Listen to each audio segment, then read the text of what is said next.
Good morning, everyone. I'm here to discuss one yet another brilliant opportunity in the SME space, and the stock is buzzing in trade today. It's almost 16% up today. So I'll discuss in detail about this company. The name of the company is Shree Refrigeration Limited. तो अगर मैं आपको starting से समझाऊँ कि Shri refrigeration करती क्या है, Shri refrigeration is a 20-year-old HVAC industrial manufacturer. HVAC का मतलब होता है कि heating, ventilation and air conditioning. तो ये लोग बेसिकली चिलर्स बनाते हैं, एयर कंडीशनर बनाते हैं और रेफ्रिजरेशन सर्विसेज प्रोवाइड करते हैं। इंडियन नेवी एंड इंडस्ट्रियल जो इंडस्ट्रीज होती है उनको प्रोवाइड करता है। But this company holds almost 64% market share in HVAC related to defence. मतलब डिफेंस के जितने भी ऑर्डर्स होंगे जिसमें HVAC सर्विसेज चाहिए होंगी, उसमें almost 64% this company holds as a market share.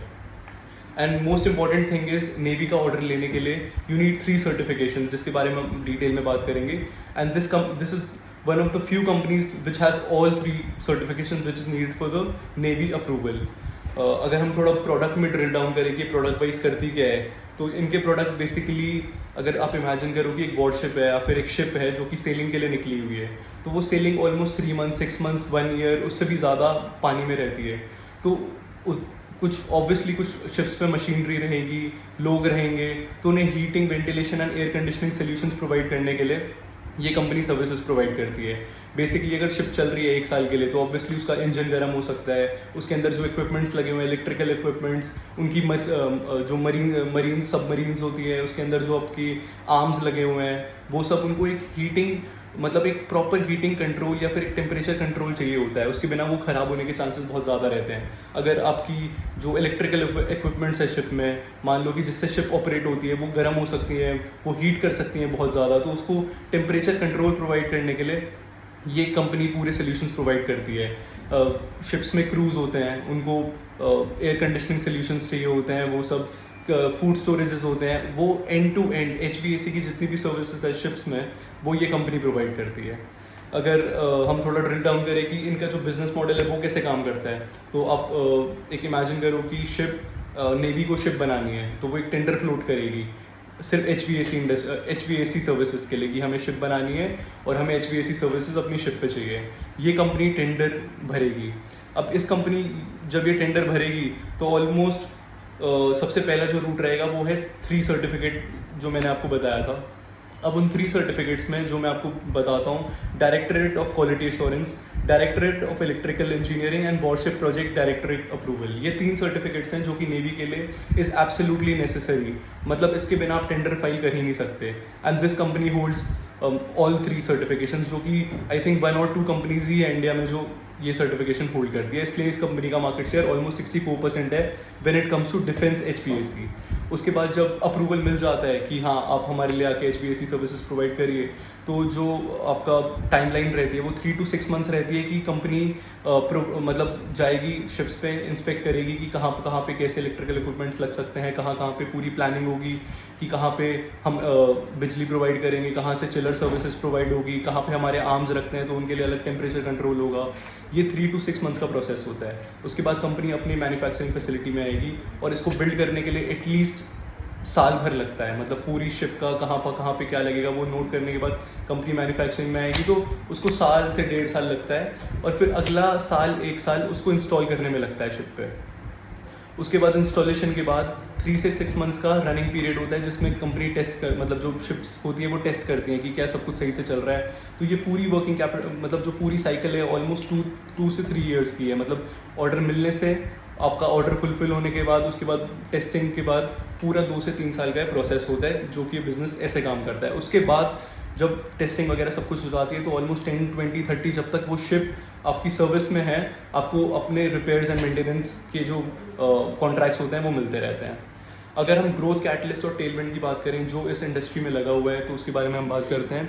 The first is Indian navy expansion. मतलब इंडियन नेवी आज करंटली 135 शिप्स पे है and it is expanded to almost 175 and 180 ships by FY 2030।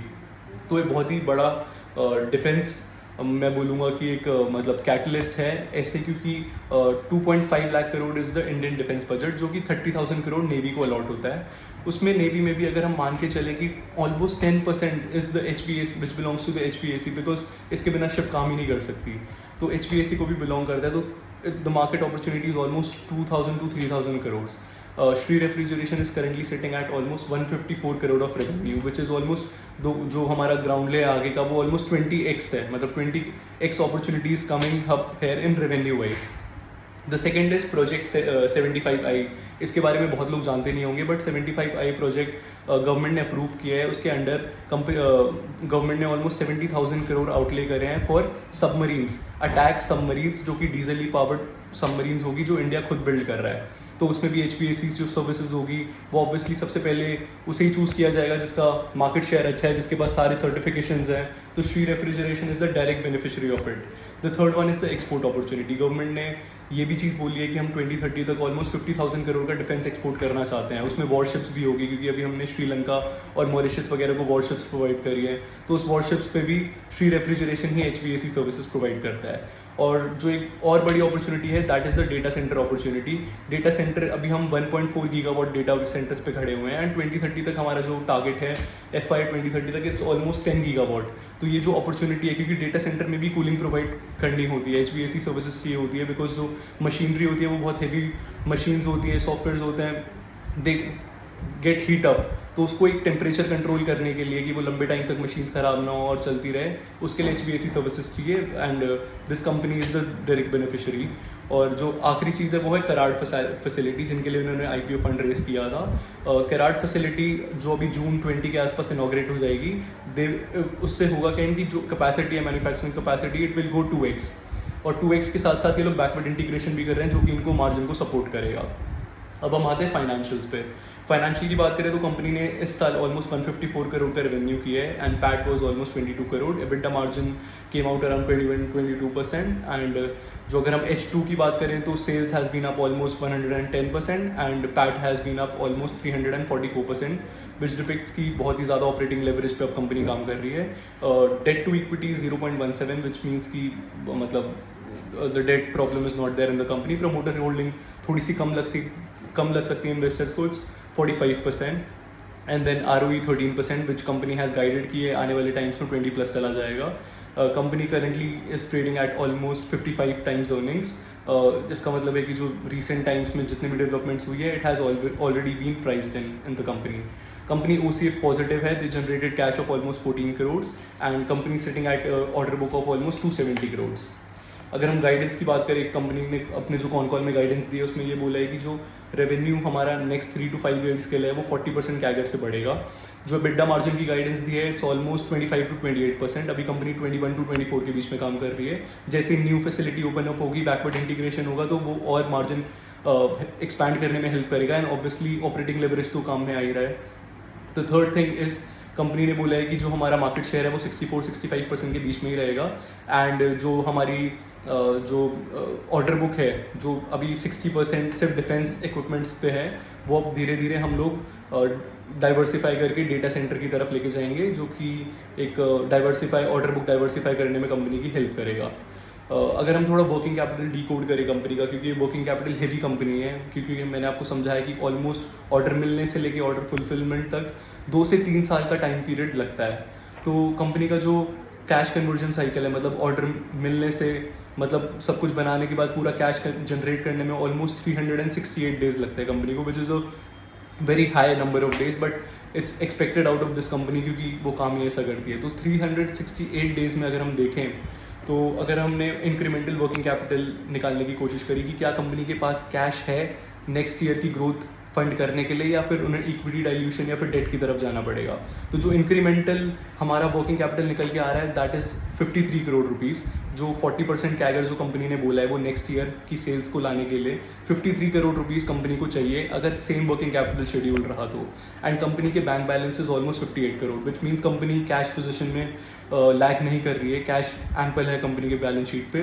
तो नेक्स्ट ईयर की जो ग्रोथ है at least वो ensure हो जाती है कि हमें ऐसा कुछ देखने को नहीं मिलेगा कि कंपनी शॉर्ट टर्म बोरिंग्स पे रिलाई करने लगे, जो कि मार्जिन हिट कर सकते हैं.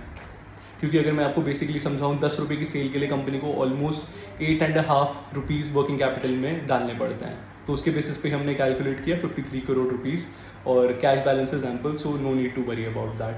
अब हम की रिस्क की बात कर लेते हैं कि कंपनी में रिस्क क्या है. सबसे बड़ा रिस्क यही है कि जो 60 to 65% ऑर्डर बुक है that is only defence HVAC। जो डिफेंस HVAC होता है वो बेसिकली गवर्नमेंट कॉन्ट्रैक्ट्स ही रहते हैं। तो गवर्नमेंट कॉन्ट्रैक्ट्स में ये चीज़ रहती है कि अगर कभी किसी साल गवर्नमेंट ने डिसाइड किया कि हम डिफेंस को थोड़ा सा आगे बढ़ाना चाहते हैं, डिफेंस बजट कम करना चाहते हैं या फिर डिफ़र करना चाहते हैं, तो ये कंपनी डायरेक्टली हिट हो जाएगी। क्योंकि अगर डिफेंस के लिए पैसा ही गवर्नमेंट आउटले नहीं करेगी तो शिप्स बनना बंद हो जाएगी या फिर स्पीड स्लो हो जाएगी, तो जो इनके रेवेन्यू पे डायरेक्टली टारगेट कर सकती है। Second is the obviously the long execution cycle. 24 to 36 months का जो टाइम पीरियड रहता है उसमें बहुत सारे कमोडिटी इन्फ्लेशन इनको डायरेक्टली हिट कर सकता है। कॉपर, एल्यूमिनियम, स्टील, ये डायरेक्टली इनकी यूजेस हैं। केबल्स यूज़ होती हैं, बहुत सारे कमोडिटी चीज़ें हैं जो डायरेक्टली इनके इक्विपमेंट्स में जाती है। तो 24 to 36 मंथ्स में इनको वो चीज़ें डायरेक्टली हिट कर सकती है। प्रमोटर होल्डिंग थोड़ी सी कम है, 44% है, but I think it's not much of a problem है। That's for investors to decide कि they are comfortable with this promoter holding. The third is obviously the cash conversion cycle of 365, और ये थोड़ा सा मतलब अगर next year company cash generation में थोड़ा सा प्रॉब्लम दिखाती है तो फिर कंपनी को मतलब IPO मनी ख़त्म हो जाएगा और फिर कंपनी हैज़ टू मतलब थोड़ा सा उनको कैश की तरफ देखना पड़ेगा। दैट कम्स फ्रॉम इधर इक्विटी डाइल्यूशन जो कि ऑलमोस्ट 44% है, तो वो थोड़ा प्रॉब्लमेटिक हो सकता है, और डेट।